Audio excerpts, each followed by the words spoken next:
Hello everyone, I am Dr. Lane Preston Reed, and welcome to The Whole Picture. In tonight's episode, we will be covering the 1946 Battle of the Dragons. This battle pitted the German military against the giant radioactive beasts created under Soviet Premier Joseph Stalin's Project Godkiller, or Godzilla as it was renamed in the West, marked a new chapter in modern warfare. In 1944, the German military high command staged a coup against the Nazi regime. With the Nazis gone, the German conventional armed forces, the Wehrmacht, took over and immediately began working towards a ceasefire. The German military was able to complete an orderly retreat back into Germany, but in the east, the Russians wanted revenge. The Germans set up a defensive line across Poland over 100 miles deep, and the ceasefire on the Western Front had released 500,000 troops to bolster that line. Even the mighty Red Army could not breach these defenses, and as 1944 became 1945, and no progress was made, the morale of the Red Army waned. Stalin knew a Russian atomic bomb was still years away, so he looked for other ways to break the German line. This is where the work of an eccentric Romanian scientist named Dr. Mikhail Dragunov comes into play. The Dragon Doctor, as he was known, was unusual in that he was both a physicist and a biologist. His work used radiation to mutate reptilian life forms and was astonishingly successful. But there are those who feared what they saw as an unraveling of the natural order, ergo information was leaked, and the project was exposed. Here is how the story unfolded. July 10th, 1946. The German High Command is informed of the existence of the Godkiller project. It is believed that these men were the first ones to refer to the giant beast as Godzilla. Their first decision on the matter is to confirm its existence and then, if it really does exist, determine its capabilities and location. The Luftwaffe assigns a pair of small tactical reconnaissance planes to fly a low-profile mission confirming the reports that the beast had been moved to a location near the demilitarized zone just outside of the city of Brest-Litovsk.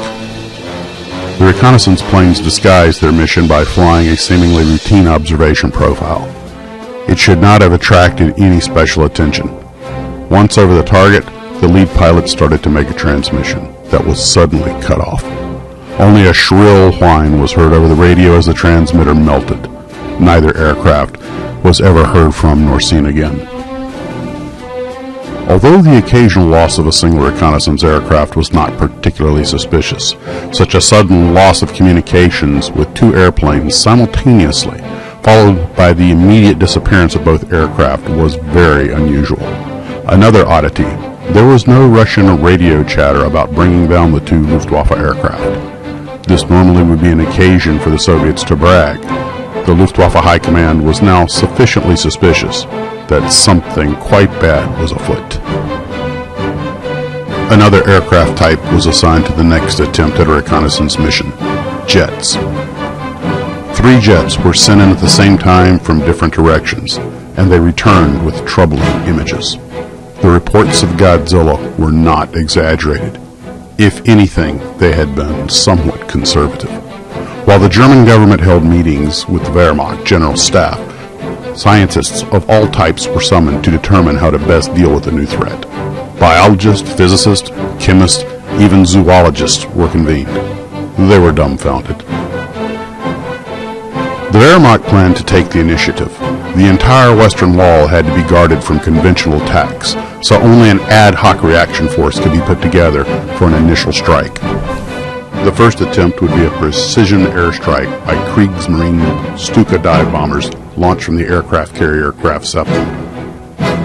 Initially they ran into some fighter opposition, but when they got closer the Red Air Force broke off contact. The Germans were soon to learn why. When the Stukas got through to Godzilla's location, they immediately attacked. For the Stukas, it was a disaster. They made their attack and scored direct hits to no apparent avail other than to anger and enrage the giant beast. Within minutes, they had all been destroyed. Now the Germans knew why the Soviet fighters had flown away so soon. Godzilla is a reptile. Birds are natural predators to many reptiles, and Godzilla's natural reaction is to attack anything that flies. Any aircraft operating within 2 miles of Godzilla would risk being destroyed by its radioactive breath. But the attack wasn't entirely for naught. One Stuka crew managed to crash land and escape on foot. They would get a closer look at the Russian operation and would soon discover a key piece of information. Shortly after the air attack, a provisional Panzer unit was cobbled together. They formed a line supported by artillery. If the high explosive aerial bombs could not stop the beast, then perhaps direct high-velocity cannon fire would be more effective. The Panzer crews waited bravely and patiently, but before they could fire, they saw, much to their horror, that the beast was still being flanked by Russian tanks. The monster was not just aimlessly walking towards them, but was being escorted, possibly even guided. But the Russian tanks did not fire, and the Germans quickly noticed that they never got in front of the monster either. They only guarded its flanks and rear to prevent anyone from getting close in from behind. Once the monster reached 1,000 yards, the artillery began its barrage. If they could not stop the monster, perhaps they could discourage its Soviet escort. At 500 yards, the Panzers opened direct fire. This got Godzilla's attention, which would prove to be a bad thing.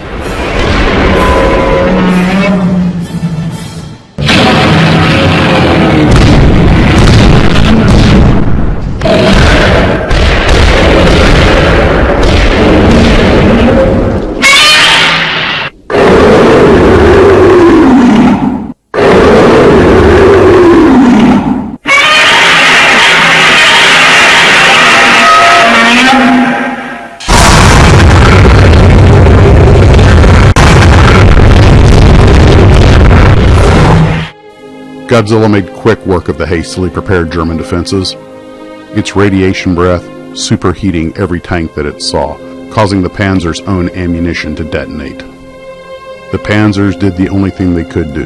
They beat a hasty retreat. But then something unexpected happened. An artillery round went a little bit long and hit next to a support vehicle. It looked like an ordinary supply truck. As soon as the truck was stopped, Godzilla stopped. The downed Stuka crew were hiding in the bushes near the damaged truck. As the Russians hurried to repair it, they noticed that it was not a supply truck, but a communications truck. It was packed full of receiving and transmitting equipment, and they noticed that it was directly behind Godzilla. The great creature's dorsal spine seemed to have been equipped with some sort of antennas. Was this how the Russians controlled the beast? They also noted that many of the Russians seemed to look sick. Some were even vomiting. Then they saw another truck pull up, a tanker.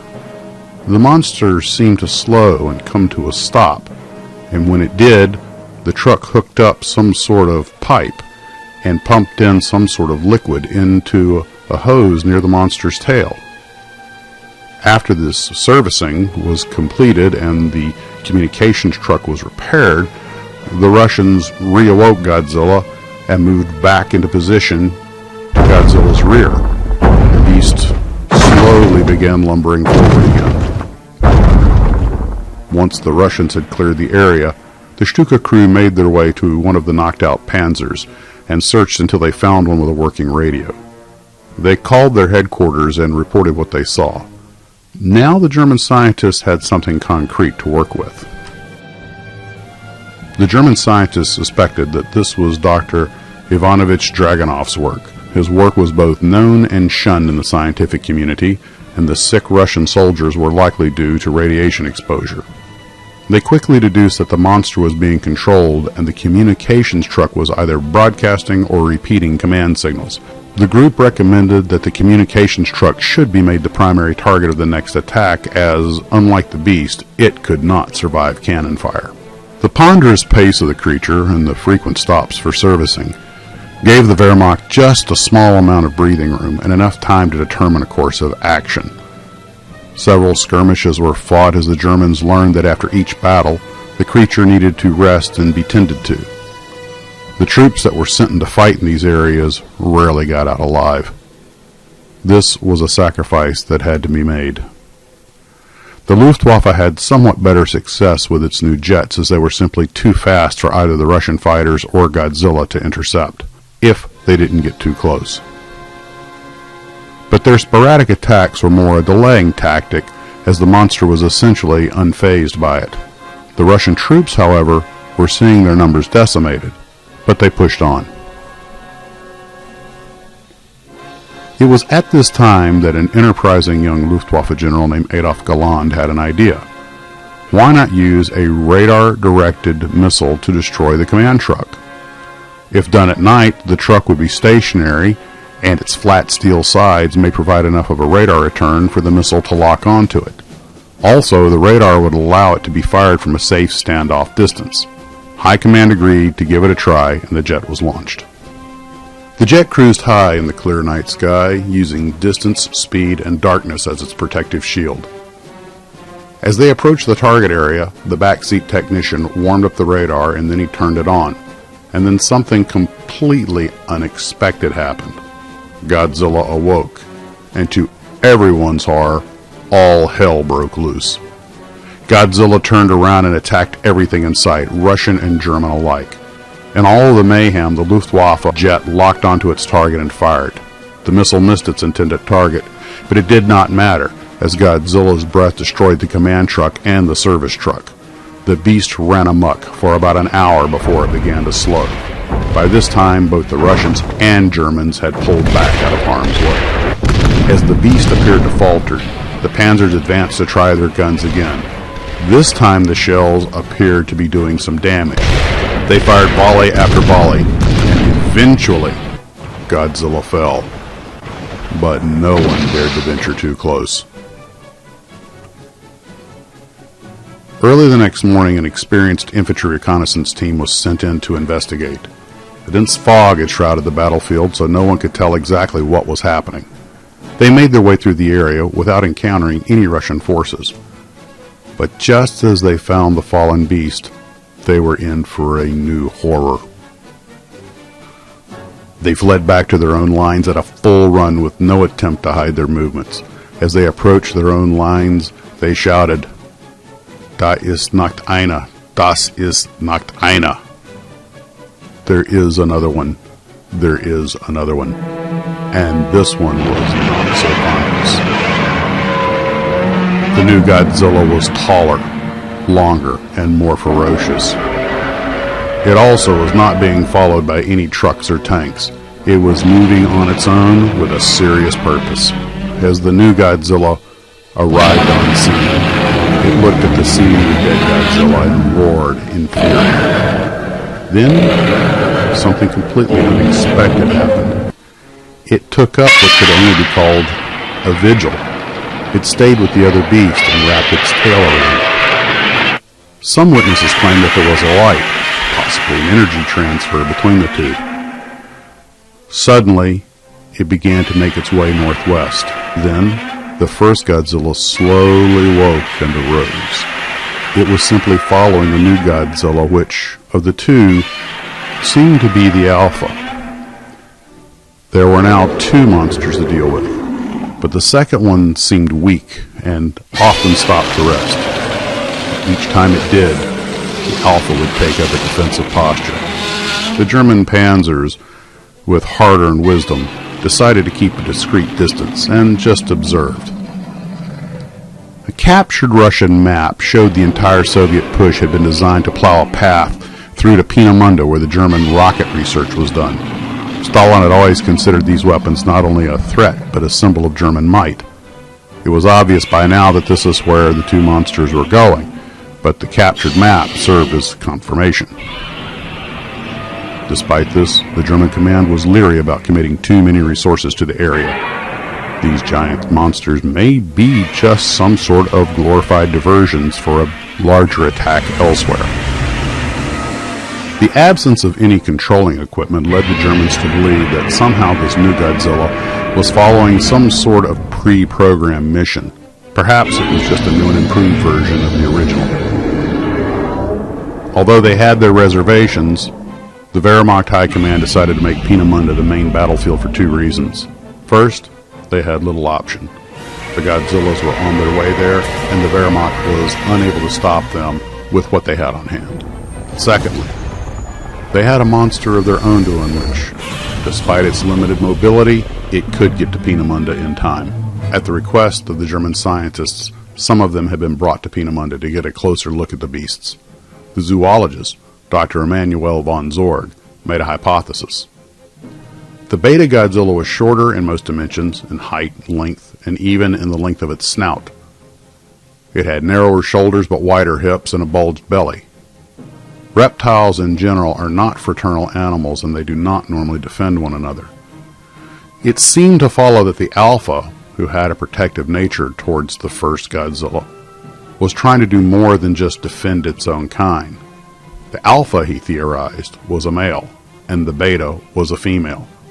Probably its mate, and, given its girth, she was likely pregnant.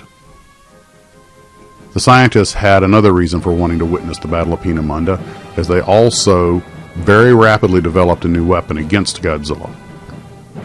The scientists had built a cadmium cannon shell that could neutralize the radioactive isotope that gave Godzilla its immortality. But there was a major problem. Cadmium was still a hard-to-acquire isotope in wartime Germany, and there was only enough for one shell. After all, when they started working on the project, there was only one monster. Also, this shell had to be delivered precisely and at close range.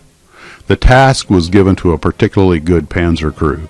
The German army even reenacted the famous assignment for recruiting in a propaganda film.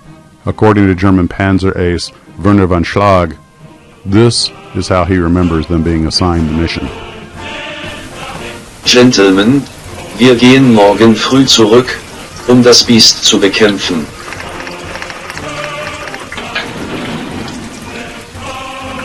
Hast du Angst? Du solltest es sein. Aber keine Sorge. Wir haben eine neue Taktik und eine neue Waffe. Ich kann nicht mehr ins Detail gehen als das für jetzt, aber Ihre Notwendigkeit, sich auf den Kampf vorzubereiten. Keine Abweichungen. Wir werden alle brauchen, dass sie auch Feldwebel einschließt. Entschuldigen Sie die Herren, ich habe viel mit Ihrem Kapitän zu besprechen.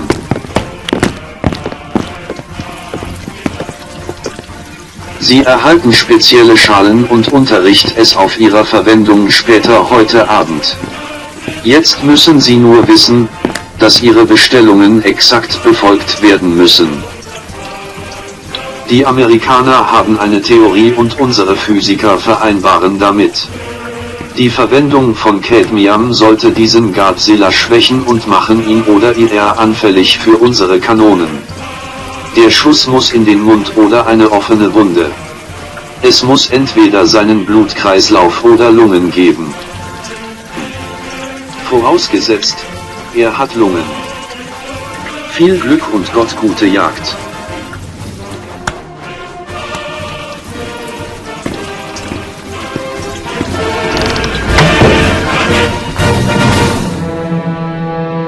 The new Godzilla was simply too powerful for artillery and tanks to even slow it down, so a path was cleared to Peenemünde, where bait was laid for a trap.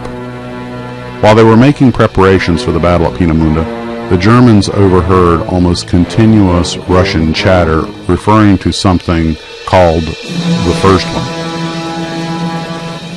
A message that kept getting repeated was, "Ervi is Nika Special." The First One has escaped.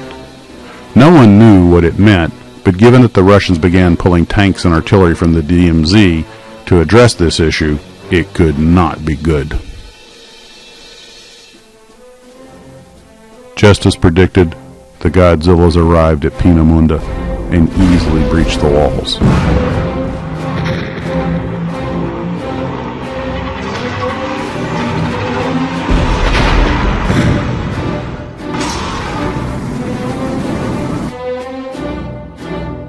the Alpha Godzilla immediately attacked the B-5 rocket on the pad. It was quickly destroyed, and the rest of the complex looked soon to follow.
Of course, this rocket was simply bait, and the trap was now sprung. The Alpha Godzilla was hit, and hit hard, by a direct shot from heavy naval guns. But from where? Although Peenemünde was by the sea, there were no ships anywhere to be seen. Then, the Germans' own monster made its presence known. From the nearby trees came the Germans' ultimate propaganda weapon, the P-1000 land cruiser, known simply as the Ratta, or the Rat. With 14-inch naval guns, this man-made monstrosity came forward to do battle, monster on monster. But as the land cruiser reloaded, Godzilla fired back with his atomic breath. However, this time it was to no apparent avail. The outer armor of this machine was coated with a heat-resistant ceramic and heat-treated steel that was 2 feet thick in front. Massive beast against massive beast, a biological monstrosity against a mechanical monstrosity. And as they dueled, both grew weaker. But the Beta Godzilla, still weakened from the previous attack, simply looked on. The plan was simple. The land cruiser's giant guns would open a large wound in the Alpha, large enough for the cadmium shell to enter through. Then, the hand-picked crew of a sniper tank would put the cadmium shell through the open wound. They would have to be on high ground where they could get a shot off in any direction, and until it was time to fire, they simply waited under camouflage. When the land cruiser moved forward, the Alpha Godzilla would block his approach towards the Beta. But when the land cruiser moved back, the Alpha Godzilla did not advance. There was one more thing the observers noticed. The Alpha seemed to be losing interest in destroying the complex. Back and forth, to and fro, fire, counter-fire. The land cruiser and the Alpha battled for over an hour, neither one getting an advantage, but the engines of the land cruiser were overheating. It was not made for such maneuvering. The radiation levels were rising and the armor was beginning to weaken. And then it happened. During an attack by the Alpha, a fire broke out and spread quickly inside the land cruiser. The crew was forced to abandon it, and with a sustained burst from Godzilla's radiation breath, the land cruiser finally exploded. All this time, the sniper tank was looking for a clear shot, when all of a sudden they were blindsided. From the cleared path the Germans had left for the Alpha came a new threat, a horrid-looking beast, of smaller size but much worse power. The original creature, the first one. The first anyone knew of its arrival was an attack the Alpha from behind with a withering blast of radioactive breath.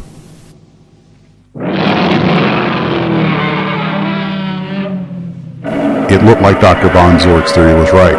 The Alpha was a male and the other female, but now there was a new player on the board. And this original creature, this first one, this prototype monstrosity, was challenging the Alpha for the female. The sniper tank wisely decided to sit still and wait things out and see how this battle evolved. Now that the monsters were preoccupied with each other, Dr. von Zorg wanted a closer look at the beasts. He believed it was worth the risk to take a small liaison plane in for a closer look. He found Luftwaffe Major Bruno Stockel, a World War I veteran who was considered to be the craziest pilot in the Luftwaffe, and convinced him to fly him in for a closer look. After all, whatever happened, this was history. This new player on the board was called the First One because it was the first of Dr. Draganovich's creations to survive, and despite being smaller than the others, it was twice as dangerous. Its blood was essential to the success of the God Killer project, so it was kept alive, but it was uncontrollable. No amount of conditioning or remote mind control worked on the beast, so it was constantly sedated. But over time, its hyperreactive metabolism built up a resistance to the sedatives. Only the calming effect brought by the introduction of the female allowed the doctor to keep it under control. But when the alpha and the female were finally removed from the laboratory compound to enter operational service, the first one became increasingly agitated. The staff tried to terminate it, but it broke free and destroyed the entire complex in its escape.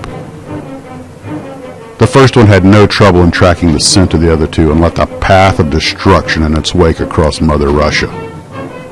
Now it was here, in Peenemünde, out of control, and driven by a billion-year-old radioactively charged mating drive. Dr. von Zorg radios his suspicions to the field commanders. With only one cadmium shell, they could either kill the female and have the two irate and nearly indestructible monsters loose across Germany, or they could let them fight it and hopefully one would kill the other. Whichever one prevailed could then be killed with the cadmium shot, leaving only the far more docile female to deal with. Since she awoke from her last attack, she had received none of the mysterious fluid the Dragon Doctor had treated her with, and seemed to be losing much of her hyper-aggressive tendencies. She seemed weak and possibly vulnerable to conventional weapons. The order was sent down. Let the Alpha and the original fight it out, then use the cadmium shot on the survivor. The Germans did not have to wait long. The original immediately attacked the Alpha.